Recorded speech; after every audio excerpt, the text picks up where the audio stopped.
friends, welcome back to the channel. In today's video, we will learn how to create fireworks from scratch in Photoshop. So without any further ado, let's get into the video. Start by creating a new document with black color. Go to Filter, Noise, Add Noise. Change its amount to 20 and hit OK.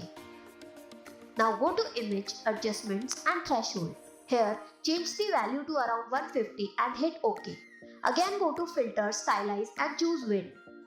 Keep the same settings and hit OK. Now repeat the same effect by pressing Ctrl Command and F in Mac and Ctrl Alt F in Windows several times to increase the effect. Unlock the layer and move it to 90 degrees. Now go to Filter, Distort and Polar Coordinates. Hit OK. Go to the Adjustment layer and choose Gradient as per your requirement. Change the blending mode to color and that's it, you are done. If you find this video helpful, do like it and don't forget to subscribe to our channel. Thanks for watching.